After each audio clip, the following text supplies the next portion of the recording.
Vous êtes nombreux à vous questionner sur ces thèmes mythologiques en fait que je propose, qui sont reliés aussi à vos histoires karmiques. Alors ça intrigue beaucoup et j'ai pas mal de questions. À quoi ça va vous servir en fait? Puisque c'est un document qui fait au moins 20 pages. 20 pages d'études en fait qui me prend quand même 2 jours d'élaboration puisque je passe à travers le filtre en fait d'un thème astral mais plutôt d'un point de vue sidéral. On sait qu'il y a l'astrologie tropicale et sidérale. Alors, c'est un petit peu regarder cet habit de lumière, cet habit d'étoile que l'on prend lorsqu'on descend dans ce moule astral. En fait, une fois qu'on descend sur Terre, si évidemment on croit à ce système d'âme qui s'incarne. Et à quoi ça sert? C'est simplement, au fur et à mesure, de travailler ce thème mythologique, puisque je le relate sur les aspects de l'ancienne mythologie.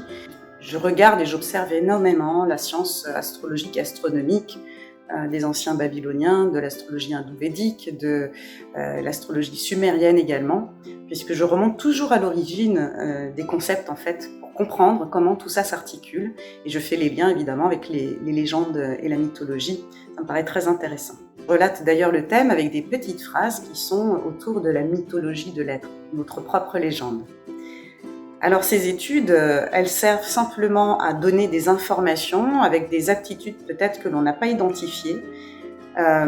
Également, au fur et à mesure de l'étude, je suis en résonance avec les mémoires karmiques qui viennent en fait se prononcer à travers ce thème comme un bagage à dépasser pour s'épanouir. En fait, une fois que vous êtes dans cette lecture de votre thème mythologique, vous allez comprendre toute l'articulation des enjeux de l'incarnation actuelle.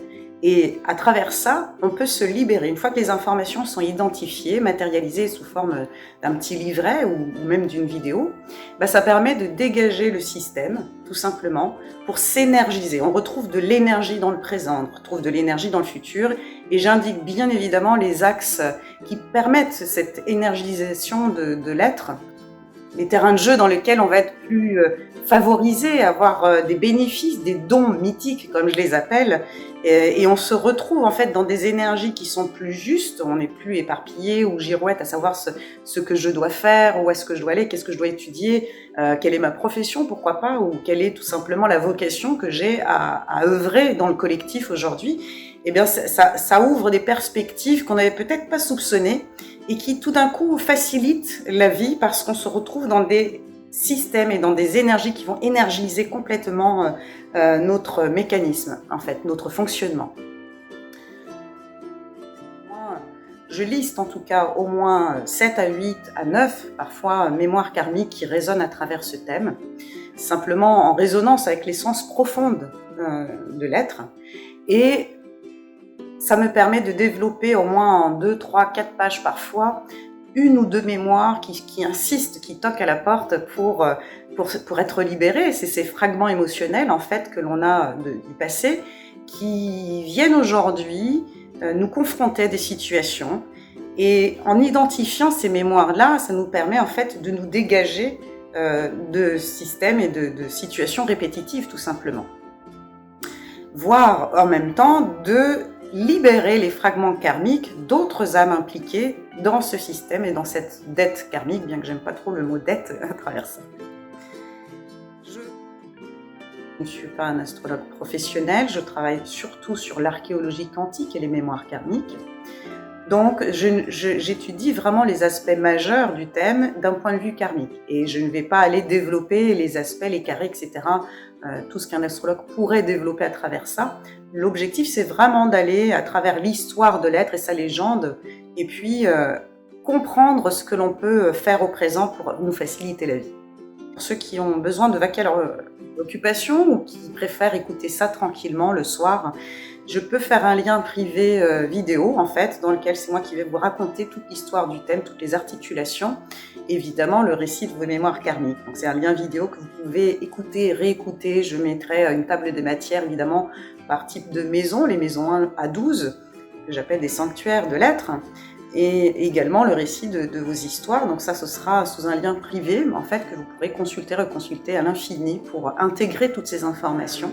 Voilà, donc j'espère que ces études vous parleront, que ça vous intrigue, parce que dans cette période de transition dans laquelle nous sommes, il est important quand même de savoir comment on peut contribuer dans ce collectif qui est en mouvement, qui change profondément aujourd'hui d'un point de vue historique, mais également de savoir comment être plus authentique avec soi-même, vraiment plus proche de notre essence et de la manière dont on peut manifester nos compétences, notre être et rayonner. C'est hyper important aujourd'hui parce qu'on est tous vraiment uniques et ça permet vraiment de se relier aux autres d'une manière extrêmement bénéfique et puis contributive, vraiment dans cet épanouissement qu'on recherche tous. À la fin de chaque étude astrologique, mythologique, sidérale, et de la lecture de vos mémoires karmiques, qui s'y révèlent à travers ça, j'écris ce court texte en fait qui resitue un petit peu l'utilité de toutes ces techniques qu'on vient chercher. Donc je dis bien que les informations sont à prendre à titre subjectif et ne constituent en rien une identité figée ou définie par un moule astral, cet habit d'étoile en fait, qui n'est pas l'être profond. Le but étant de recontacter son essence d'origine en se détachant de toute identification à la fois astrologique ou karmique. L'expansion et la liberté de notre propre intelligence vive et unifiée, ce qu'on pourrait dire le soi supérieur, est sans limite d'espace, ni de chronologie temporelle. C'est la reconnaissance de tout ce qui nous constitue, à la fois d'unique, tellement il existe de configurations et à l'infini, et à la fois d'universel.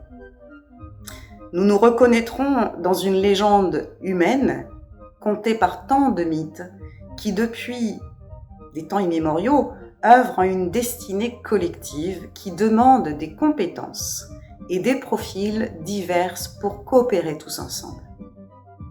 Jardinier d'un Éden, cette terre que nous venons maintenir dans ses énergies, dans sa force et surtout pour l'expérience qu'elle nous offre dans cette seule dimension cellularisée, matérialisée, qui permet de vivre avec tous nos canaux sensoriels les seules beautés visuelles, les chants, les parfums, les arômes, les saveurs et les matières innombrables que j'ai, Gaïa, puisse offrir dans ce système solaire.